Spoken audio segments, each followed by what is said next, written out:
मैं नहीं चाहता कि सरकार हमको एक खुला लिफाफा दे दे कि ना इसको हम स्ट्रिक्टली लागू कराएंगे। तो प्रॉब्लम है उससे सॉल्व करें, ना कि शिफ्ट कर दें। ये तो कोई सॉल्यूशन नहीं हुआ ना किसी चीज का। प्रोटेस्ट भी चलता रहेगा, पढ़ाई भी चलती रहेगी। छात्रों ने ठाना है न रुकेगी लड़ाई और न ही पढ़ाई। जी सही सुना आपने। दिल्ली के राजेंद्र नगर में हुए बेसमेंट हादसे में जान गंवाने वाले छात्रों के साथी आज भी उनके लिए न्याय की मांग करते हुए सड़कों पर बैठे हुए हैं। इस घटना को 9 दिन बीत चुके हैं, लेकिन जहां एक तरफ उनकी कुछ मांगों को मान लिया गया है, वहीं अभी कई ऐसी जरूरी मांगे हैं जिन पर कोई फैसला नहीं लिया गया है। ऐसे में ये छात्र सड़कों पर बैठने को मजबूर हैं, लेकिन इस बीच बाधित हो रही थी उनकी पढ़ाई, जिसके लिए वे अपना घर परिवार छोड़कर हजारों किलोमीटर दूर राजधानी में एक सपना लेकर आए हैं। ऐसे में उन्होंने लड़ाई और पढ़ाई दोनों सड़कों पर बैठकर जारी रखने का फैसला किया है। छात्रों ने ANI से बात करते हुए काफी विस्तार और विनम्रता से बताया कि वे प्रशासन से क्या चाहते हैं। सुनिए। जो डिसीज्ड फैमिली थी उसके लिए कुछ डिमांड्स थी, प्लस कुछ डिमांड्स थी जो यहाँ पे हरासमेंट छात्र लगातार सहते आ रहे हैं उससे रिलेटेड। तो सर जो डिमांड है हमारी उसको मैंने लिस्ट किया है। उसमें क्या है कि सर हम केवल और केवल कुछ फ्लोटिंग पॉइंट नहीं चाहते हैं, हम एक मशीनरी चाहते हैं जो कि एड्रेस करे फ्यूचर में भी अगर यहाँ पे कोई प्रॉब्लम्स आती है तो लगातार उसके एड्रेस हो सके। तो एक तो मैं इसको दिखाना चाहूँगा अगर आप अलाउ करें, और मैं आपको बताना भी चाहूँगा कि एक कौन सी मशीनरी मांगी है।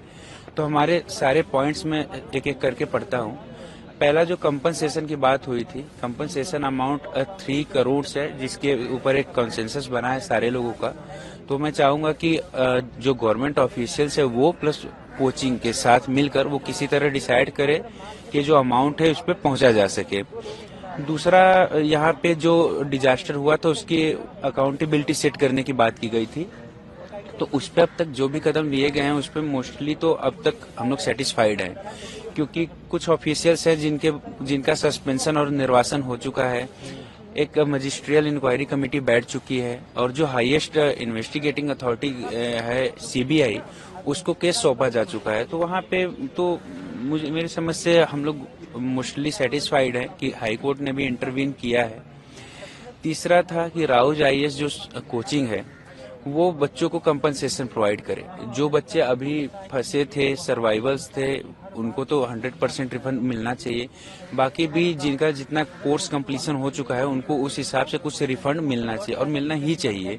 बाकी कोचिंग वाले उनको अकोमोडेट करने के लिए तैयार हैं। जैसे कि नेक्स्ट IAS ने भी कहा, वाजीराम ने भी कहा कि उनके स्टूडेंट जो हमारे यहाँ पढ़ना चाहते हैं पढ़ लें, वो ठीक है। लेकिन उन्होंने राव में पैसा दिया था, तो अगर वो राव छोड़ना चाहते हैं, जो कि डरे ही भी हुए हैं, तो उनको कंपनसेशन मिलना चाहिए, रिफंड मिलना चाहिए राव की तरफ से। 5वां पॉइंट था कि जो Delhi coaching educational central control and regulation draft bill आ रहा है दिल्ली गवर्नमेंट ने, उसको सजेशन के लिए तो खोला है, लेकिन हम चाहते हैं कि there should be an immediate release of the draft of that bill. उसका ड्राफ्ट रिलीज हो जाएगा तो हम उसके एक एक पॉइंट को पढ़ सकेंगे कि उसमें क्या क्या प्रोविजंस हैं, कैसे हैं। तो उसके हिसाब से हम उसमें फर्दर क्या क्या हो सकता है उसमें मांग कर सकते हैं।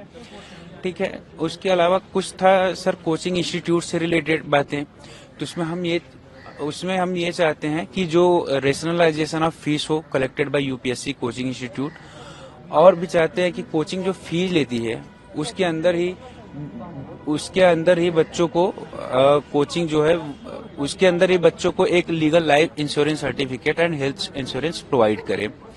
इसके अलावा सर हम ये बहुत ही इम्पोर्टेंट एक पॉइंट है, हम ये चाहते हैं कि जितने भी commercial and non commercial UPSC या कोई भी एजुकेशनल कोचिंग इंस्टीट्यूट हो, सेंटर हो, ऑफिस हो, क्लासरूम हो, या कोई भी एजुकेशन रिलेटेड एंटिटीज हो, जैसे लाइब्रेरीज भी एक एजुकेशन रिलेटेड एंटिटीज होता है, अगर वहां के किसी भी प्रीमाइस में 100 या उससे ज्यादा स्टूडेंट्स रहते हैं तो एक फायर मार्शल की हमेशा व्यवस्था होनी चाहिए।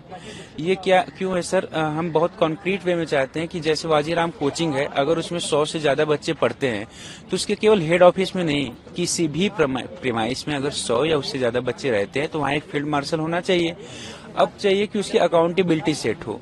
तो उनकी अकाउंटेबिलिटी सेट होने के लिए हम चाहते हैं कि उनका रेगुलर एक मॉक ड्रिल्स हो, ऑडिट किया जाए जो उनके फायर इक्विपमेंट्स है वो काम कर रहे हैं या नहीं, और उनकी फिजिकल प्रेजेंस है जो उसको मैंडेटरी किया जाए कि वो यहाँ पे रहे, बस ये वादों में ना हो।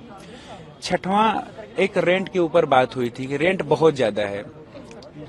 बिल्कुल, पीजी का रेंट बहुत ज्यादा है और यहाँ पे लाइब्रेरीज का भी रेंट अब बढ़ रहा है। तो उसके लिए Delhi rent control act and provisions, eviction rules already हैं। तो मैं नहीं चाहता कि सरकार हमको एक खुला लिफाफा दे दे कि ना इसको हम स्ट्रिक्टली लागू कराएंगे। उसके लिए भी हमने एक मशीनरी की मांग की है। हमारा मांग क्या है कि एक ऑफिस होता है already rent control and monitoring commissioner का, हम चाहते हैं कि उसकी एक डेस्क यहाँ पे खोल दिया जाए। अगर आप एक all of a sudden new office नहीं प्रोवाइड करना चाहते हैं तो हर वार्ड में कॉमन सर्विस सेंटर की ऑलरेडी एक व्यवस्था होती है, सारे वार्ड्स में होती है, कुछ एरिया में ऑलरेडी एक गवर्नमेंट डेजिग्नेटेड वो ऑफिस होता है। आप उसमें एक डेस्क दे दीजिए जो रेंट कमिश्नर का हो, उनके सबऑर्डिनेट्स आकर बैठेंगे। उसके अलावा हमने इसकी एक मशीनरी सोची है कि जिसके कारण उनकी भी अकाउंटेबिलिटी फिक्स हो। अब वो कैसे होगा कि जब भी कोई अपना ग्रीवांस लेकर उनके पास जाएगा तो उनको कुछ टोकन जैसा प्रोवाइड हो जाए उनके ग्रीवांस के बदले। तो जो उनका ग्रीवांस है वो एक जगह पे नोट हो गया, एक रजिस्टर बन गया, और जो गवर्नमेंट मशीनरी में होती है तो कि क्वार्टरली या 2 मंथ 3 मंथ पे उसकी एक ऑडिटिंग हो जाए। तो जब एक ऑफिशियल डेजिग्नेट हो गया, यहाँ पे बैठने लगा, प्लस उसकी ऑडिटिंग हो जाएगी तो उसकी अकाउंटेबिलिटी सेट हो जाएगी। तो उससे एक फायदा क्या होगा सर कि अभी अगर गवर्नमेंट कह भी देती है कि नहीं हम सारे रूल्स बहुत ही स्ट्रिक्टली इम्प्लीमेंट कराएंगे और बाद में मुकरने का उनके पास कोई ऑप्शन नहीं है, तो हम ये चाहते हैं कि एक ऑफिस यहाँ पे हो जाए। तो ग्रीवांस रिड्रेसल सेल जो है वो हमारा सर सबसे ज्यादा इम्पोर्टेंट पॉइंट है, और इसके का कैसे अकाउंटेबिलिटी के साथ ये सेल काम करे हमने उसको लेकर कुछ सोचा है। क्योंकि हमारी मांग केवल ग्रीवांस रिड्रेसल सेल स्टैब्लिश करना नहीं है, एक अकाउंटेबिलिटी तो फिक्स होना चाहिए कि कल को ये डिजास्टर ना हो। तो हम चाहते हैं कि 2 तरीके की ग्रीवांस सेल बने, एक ऑफलाइन एक ऑनलाइन। ऑफलाइन में 2 लेवल होना चाहिए, एक कोचिंग इंस्टीट्यूट के लिए और एक ओआरएन के लिए।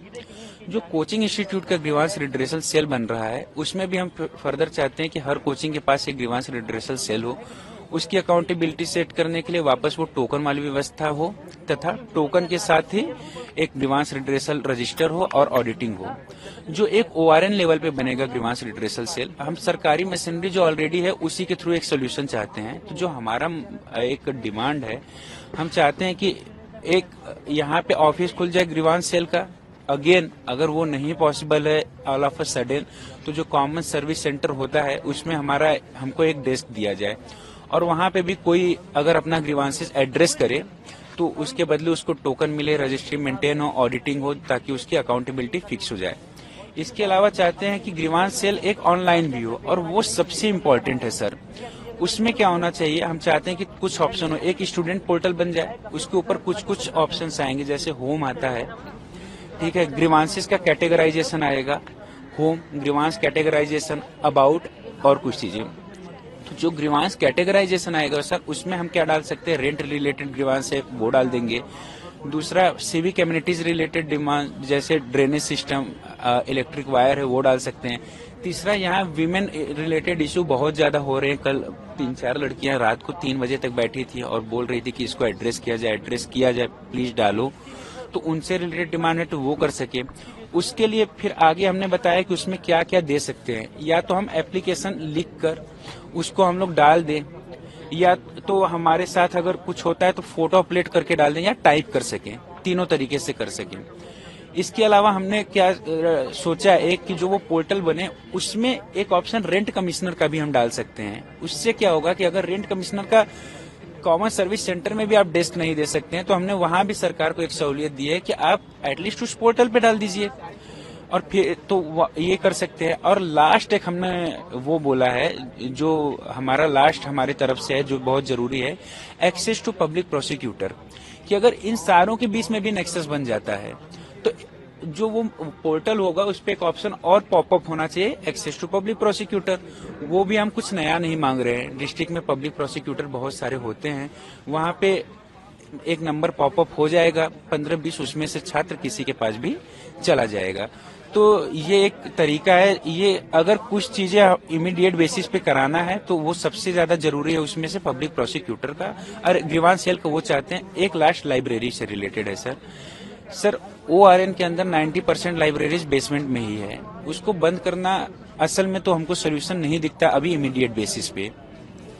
तो एडमिनिस्ट्रेशन से एक डिमांड है सर, सारी नहीं, एटलीस्ट 20% लाइब्रेरी जो पानी भरने वाले एरिया से दूर है, NOC जल्द से जल्द लाया जाए। उसमें 10-12 पॉइंट मिलाया जाए कि ये सेफ्टी के इश्यूज कंसर्न्स है, ये एग्जिट होना चाहिए, वो होना चाहिए। जो सारी जो बेसमेंट से लाइब्रेरी चली तो NOC मिल भी गया है, बंद भी कर दी गई जी। तो आप लोगों की डिमांड तो मान ली जाएगी। नहीं, कुछ तो बंद की गई है ना, लेकिन एक्चुअली ब्लैंकेट बैन करना मैं कह रहा हूँ कि यहाँ के छात्रों के हित में नहीं है ना। पढ़ने हम लोग आए थे ना, तो मैं ये कह रहा हूँ कि NOC देकर जो लोग उसकी मेजर्स को फॉलो करते हैं, सेफ्टी मेजर्स को, उनको खोली जाए। 100 में से 10 को खोली जाए, क्योंकि यहाँ लाइब्रेरीज है नहीं, छात्र पढ़ेंगे कहाँ।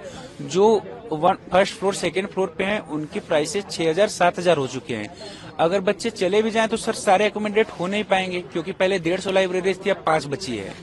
तो ब्लैंकेट बैन की जगह मैं चाहूंगा कि जो लोग पानी वाले एरिया से दूर हैं, एटलीस्ट उसमें क्या हो कि एक NOC देकर गवर्नमेंट चालू कराए, व्यवस्था वापस खोलनी ही होगी पढ़ने के लिए। डिमांड्स तो हम लोग डे 1 से बता ही रहे हैं अपनी सारी। हमारी डिमांड्स वही हैं। कंपनसेशन सबसे पहले, जिसका हमें कोई रिटर्न में कुछ भी नहीं मिला है। बाकी जो मैसेंजर आए थे उन्होंने 50 लाख का बोला था, 25 लाख और 25 लाख इंस्टॉलमेंट में, दोनों चीजें कि 25 लाख तो तुरंत ही देंगे और 25 लाख देंगे जब वो जेल से निकल आएंगे, जिसका कोई कंफर्मेशन भी नहीं है। और 6 मंथ का गैप, मतलब उन्हें अपनी तरफ से भी कह दिया कि 6 मंथ तो हमें लग सकते हैं बाकी के 25 देने में। फिर आगे 6 मंथ के बाद कह देंगे कि फिर से 6 मंथ लग सकते हैं। फिर बार बार तो प्रोटेस्ट हम लोग करेंगे नहीं आके। जैसे कि लाइब्रेरी बंद हो गई है, अब यहाँ पे हम पढ़ाई करेंगे, प्रोटेस्ट भी चलता रहेगा, पढ़ाई भी चलती रहेगी। हमें तो हमारे डिमांड्स उस दिन से रख रहे हैं ना, हमारी डिमांड्स तो डिमांड्स पे डटे रहे हम, पढ़ाई भी यही करेंगे, पीछे तो हटने का सवाल ही नहीं है। इसीलिए यही पे आके पढ़ाई कर रहे हैं। Protest should be going on. तो हमारा यही है कि हमारी डिमांड्स पहले से ही वही है, अब भी वही है, वही रहेंगी। कोई कुछ भी बोले, हमें डटे रहना है बस।